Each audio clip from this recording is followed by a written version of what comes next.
Everyone, lecture number 6 में आज हम लोग थोड़ा सा रिवीजन करेंगे पिछले लेक्चर का। उसके बाद आगे पढ़ेंगे वेस्टर्न और इंडियन का कंपैरिजन, अनुमान का रिपीटेशन। ठीक है, ये काटो इसको। हमने देखा पिछले लेक्चर में हेतुभाष और सदहेतु को एक बार रिवाइज कर लेते हैं। असिद्ध, वायलेट द कैरेक्टरिस्टिक ऑफ पक्षधर्मता, उसको असिद्ध कहेंगे। सिद्ध हेतुभाष हो गया। Sky fragrant, flower in the sky, middle term हेतु जो है, तो minor term middle term equal to पक्षधर्मता। माइनर टर्म क्या हुआ? स्काई। मिडिल टर्म क्या हो गया? फ्लावर। माइनर टर्म किसको कहते हैं? लोकस को कहते हैं। हिल के केस में इसको समझिए। तो पक्षधर्मता क्या हो गया? Sky flower. पक्ष और धर्म, क्या स्काई फ्लावर कभी देखा गया है? इन्फ्लुएंस जो है फेलेसियस हो गया, not a valid influence but merely असिद्ध हेतुभाष। दूसरा क्या हो गया? सव्यभिचारी, अनैकांतिक। इसका क्या है? साधारण हेतुभाषा। टू वाइड, अतिव्याप्ति इसको कहते हैं। और साधारण हेतुभाषा टू नैरो, अव्याप्ति कहते हैं इसको। सी में देखते हैं, अनुसंहारी कहते हैं इसको। साधारण वाले का जो है विपक्ष सत्व का उल्लंघन हो गया। असाधारण में इरेगुलर सपक्ष सत्व का उल्लंघन हो गया।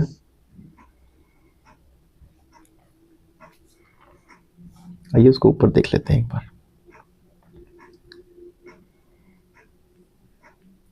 सपक्ष सत्व का उल्लंघन, सव्यभिचारी, अनैकांतिक, विपक्ष सत्व का उल्लंघन, प्रतिपक्ष।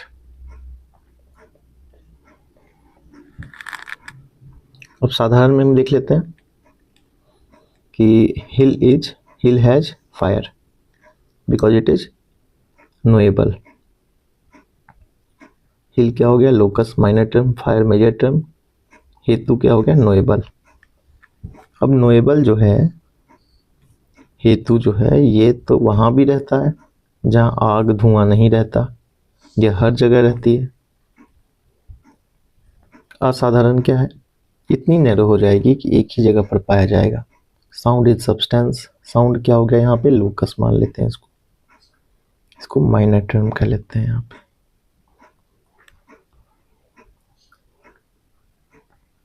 सब्सटेंस क्या हो गया? Major term because it is audible, ये हेतु कहला गया।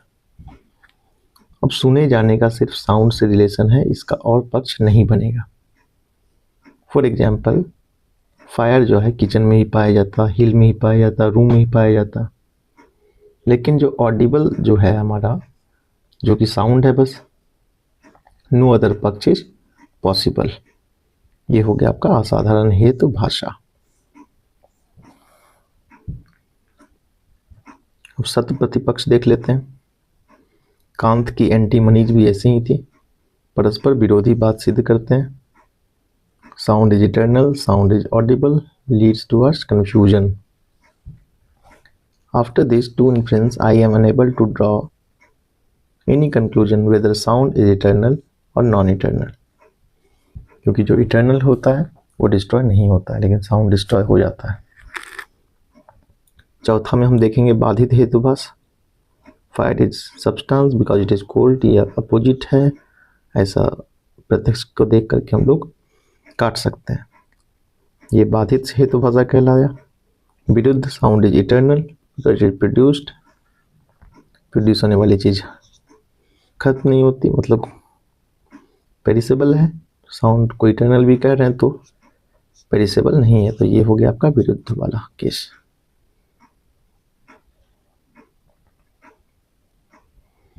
विरुद्ध सिद्ध सदहेतु के अगेंस्ट में विरुद्ध सदहेतु यहाँ पर हमने देखा था पिछले लेक्चर में। एक बार रिवाइज करना जरूरी है।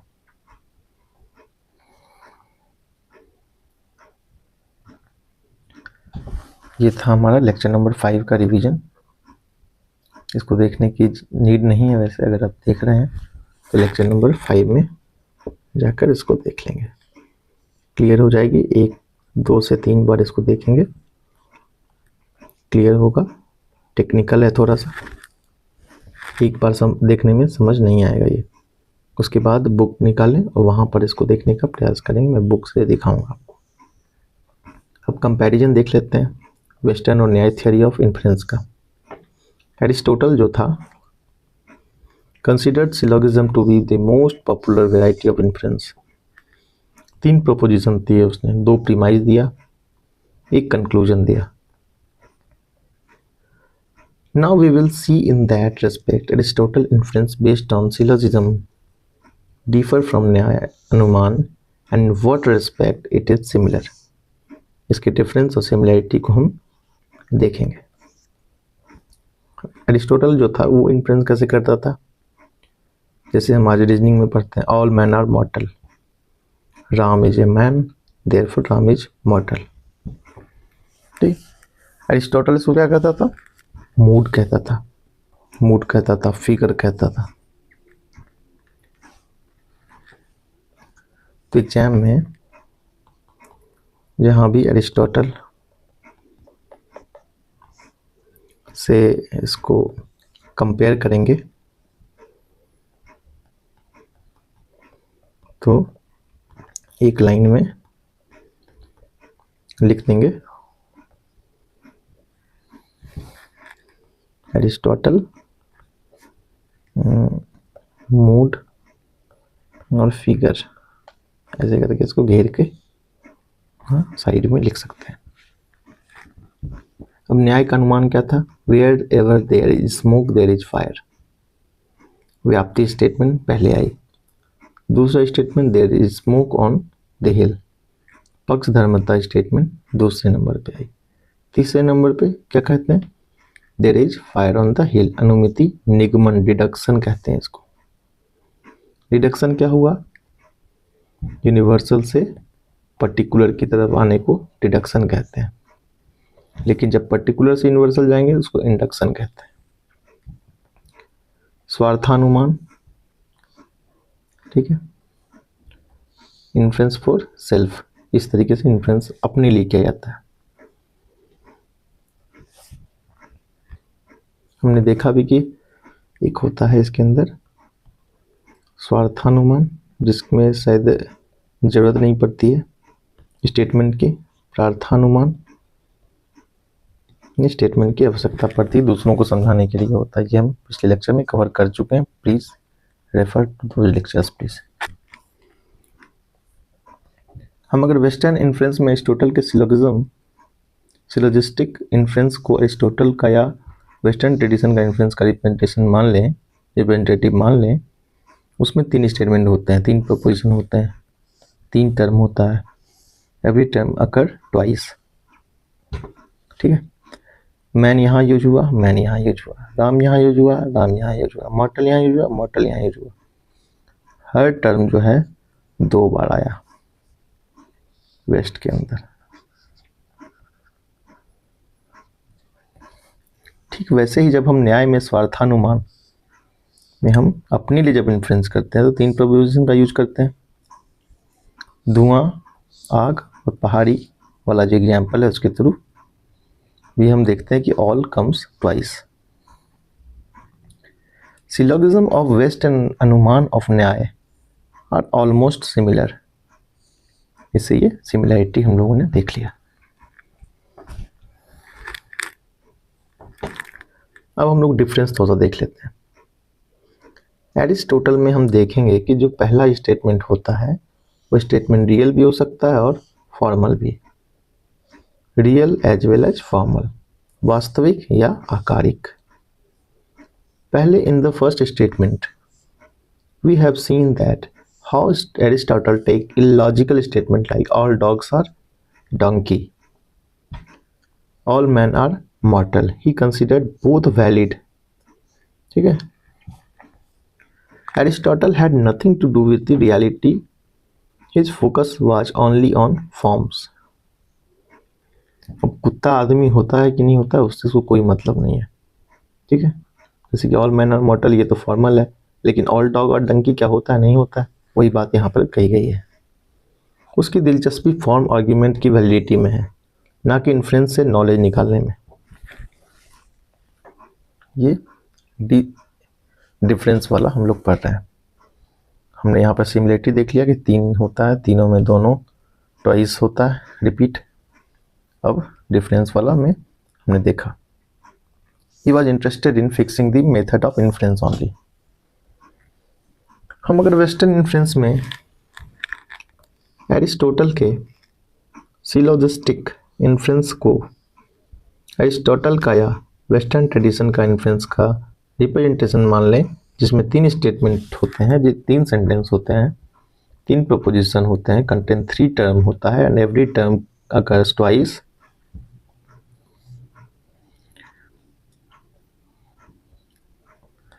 ठीक वैसे ही जब हम न्याय में स्वार्थानुमान करेंगे, 3 प्रपोजिशन होगा, तीनों 2 बार आएगा। और सिलोगिज्म ऑफ वेस्ट एंड अनुमान ऑफ न्याय आर ऑलमोस्ट सिमिलर। दोनों में मूड इस रिस्पेक्ट में दोनों समान है। ठीक है, अब डिफरेंस देख लीजिए। एरिस्टोटल में हम देखेंगे कि जो पहला स्टेटमेंट होता है हमारा, वो स्टेटमेंट रियल भी हो सकता है, फॉर्मल भी, real as well as formal, वास्तविक या आकारिक। पहले in the first statement we have seen how Aristotle takes illogical statement like all dogs are donkey, all men are mortal, he considered both valid। ठीक है, ये repetition है। he does not care whether the dogs are donkey or not, all he care about fixing the structure of। ठीक इसी page का ये repetition हो गया, ये वाला पेज हमारा।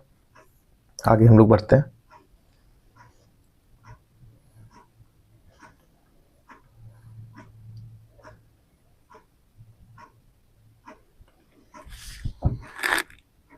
दोनों ही हमारा पेज जो है, ये वाला पेज और ये वाला पेज, इन दोनों पेज का रिपीटेशन है। ठीक है, एक बार रिवाइज हो गया ये बहाने, हम आगे बढ़ जाते हैं इसमें। ठीक है, तो डिफरेंस वाले कैटेगरी में ही हम आगे बढ़ रहे हैं। उस पेज के बाद we call Aristotle influence formal. ठीक है, एरिस्टोटल में क्या है, मेजर, धर्मी, साध्य जो हो गया, स्मोक वाला कैटेगरी हो गया, माइनर, लोकस, हिल वाला कैटेगरी जो है जहाँ रहता है, मिडिल, हेतु, सॉरी साध्य मतलब फायर होता है, पार्डन, हेतु स्मोक हो गया। इसके ठीक विपरीत न्याय का अनुमान व्याप्तिकरण कथन से शुरू होता है। व्याप्ति क्या है, शुड बी रियल ऑलवेज, वास्तविक कथन है, रियल है, मटीरियल है। व्हेन एरिस्टोटल इन्फ्लुएंस जो है emphasis was on structure, method, validity of inference। in न्याय अनुमान emphasis is on structure, method as well as on reality। ये मेन डिफरेंस है दोनों के बीच का, बहुत ही क्लियरली रिटन है, एक बार देखने के बाद समझ आ जाएगा आपको। अब न्याय के अंदर क्या है, here objective is to find prama, that is knowledge, not on fixing structure for valid inference। Difference देख लीजिए, फॉर्मल ओनली, न्याय में फॉर्मल भी है, मटेरियल बोथ है, रियलिटी से मतलब है, यहाँ पे रियलिटी से मतलब नहीं है एरिस्टोटल के अंदर। ये डिफरेंस हो गया। फिर एक देख लीजिए, Aristotle had nothing to do with the truth value of proposition inference, he was more concerned about form of inference। Aristotle में इन्फ्लुएंस क्या है, वर्बलिस्टिक है, न्याय के अंदर इन्फ्लुएंस जो है वर्बलिस्टिक भी है और नॉन वर्बल भी है। स्वार्थानुमान के अंदर बोलकर बताना नहीं होता है खुद के लिए। वर्बलिस्टिक कब है, जब दूसरों को सिखाते हैं तब वाक्य लिखते हैं, बोलते हैं। प्रार्थानुमान में हमने 5 वाक्य दिए थे, इन्फ्लुएंस की स्टार्टिंग लेक्चर में आप देखे होंगे इसको। एरिस्टोटल में यहाँ सारे इन्फ्लुएंस में मूड्स, फिगर बताना होगा। 4 फिगर होते हैं, उसके भीतर कई मूड्स होते हैं, इनको लिखना होता है। यहाँ पर no law of causation, only 2 methods, deductive और इंडक्टिव। इंडक्टिव में क्या हो गया, पार्टिकुलर से यूनिवर्सल। इसको समझा देता हूँ मैं, जैसे कि शेरू कुत्ता है,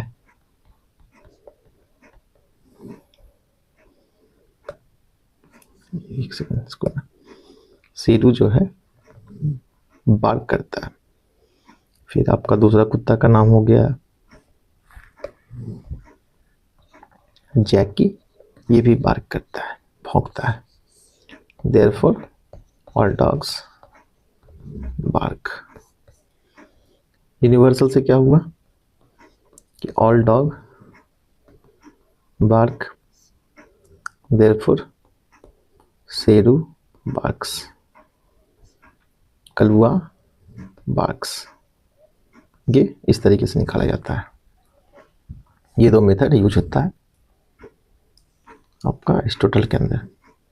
और न्याय में एक ही अनुमान दोनों में दोनों यूज होता है, डिडक्शन भी यूज हो जाता है, इंडक्शन भी यूज होता है। प्रार्थानुमान में दोनों देखने को मिलता है, डिडक्शन और इंडक्शन दोनों फ्यूज्ड होता है।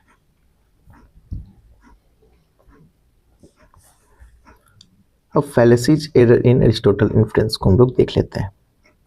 आकारिक फॉर्मल है ये, अगर मूड गड़बड़ हो गया अनुमान अवैध हो जाएगा। यहाँ सिर्फ अनुमान की वैधता अवैधता वैलिडिटी इनवैलिडिटी पर दोष फैलेसी टिका हुआ है।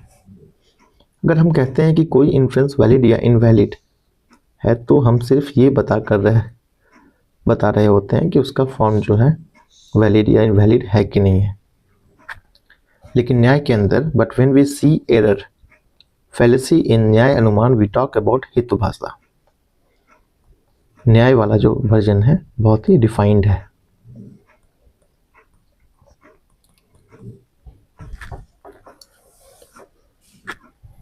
आज भी हम देखते हैं कि हर साल जो है हिंदी के अंदर वर्ड्स जो है ना डिक्रीज की जाती हैं, शुद्धता पर आज भी जोर दिया जाता है। लेकिन इंग्लिश के अंदर अगर आप देखेंगे तो हर साल जो वर्ड्स हैं इंक्रीज हो जाता है।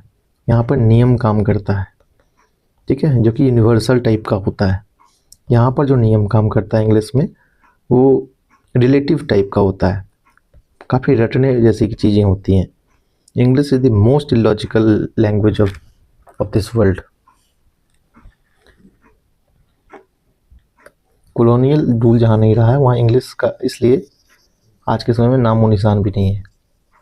जितनी बड़ी इकॉनमी आप देख लें वहाँ इंग्लिश नहीं बोली जाती है। चाइना हो गया, रसिया हो गया, जापान हो गया, नहीं बोली जाती है। आइए एक और देख लेते हैं। But when we see error fallacy in Nyaya अनुमान टॉक अबाउट हेतु भाषा। दोष क्या हुआ? हेतु भाष हो गया, बाधित, विरुद्ध, असिद्ध, मटीरियल और रियल फैलेसीज। और एक लास्ट जो हमारा है इसको देख लेते हैं, उसके बाद जो लेक्चर्स आएंगे उसमें प्रॉपर मैं वाइट पेज पर लिखूंगा और समझाने का कोशिश करूंगा उसके through. Aristotle two type of influence, induction, deduction, deduction, induction. निगमन कहते हैं, आगमन कहते हैं इसको। यूनिवर्सल से पर्टिकुलर, पर्टिकुलर से यूनिवर्सल। डिडक्शन किसको कहते हैं? All man mortal, Ram man, Ram is mortal, Ram mortal, Bhim mortal, Shyam mortal, therefore all man are mortal. ये आपका पर्टिकुलर से यूनिवर्सल, दोनों का डिफरेंस इंपॉर्टेंट है, प्लीज ध्यान में रखिए। अब टर्म जो है एरिस्टोटल में भी 3 होगा, लेकिन उनके बीच का relationship not always real.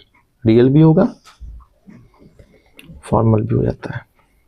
Reality से कोई लेने का देना नहीं है, फॉर्म्स स्ट्रक्चर पे जोर होता है। यहाँ पे न्याय के अंदर पर्टिकुलर से पर्टिकुलर भी जाते हैं through universal. Wherever there is smoke there is fire, fire on hill, particular क्या था? Smoke on hill. फिर कहाँ गया? Through universal, where there is fire there is smoke there is fire, और लास्ट में क्या निकाला? Particular, fire on hill. विशेष मतलब यूनिवर्सल से विशेष मतलब यूनिवर्सल, यूनिवर्सल से यूनिवर्सल, सॉरी, विशेष का मतलब क्या होता है? पर्टिकुलर, सॉरी, पर्टिकुलर से पर्टिकुलर कहाँ जा, किसके थ्रू? यूनिवर्सल के थ्रू। ये इसको यूनिवर्सल कहते हैं। इन्फ्लुएंस होता है। अनुमान में 3 संबंध होते हैं, 3 type of relationships are real. यहाँ हम अपना लेक्चर नंबर 6 को ख़त्म करते हैं। मिलते हैं लेक्चर नंबर 7 के अंदर, फिर यहाँ से आगे की बात हम करते हैं। ठीक है, जो भी इसका बचा होगा अगले लेक्चर में कंप्लीट करने का कोशिश करेंगे। हमारा अनुमान मोटा मोटी 95% ख़त्म हो चुका है। यहाँ पर अपना लेक्चर में ख़त्म करता हूँ। लेक्चर देखने के बाद 3 से 4 बार इसको देखें, 2x स्पीड में देखें। पहला आराम से देखें 1x स्पीड में, दूसरा 2x स्पीड में देखें, 2 बार देखें इसको, 2 बार 2x स्पीड करके, ये समझ में आएंगी।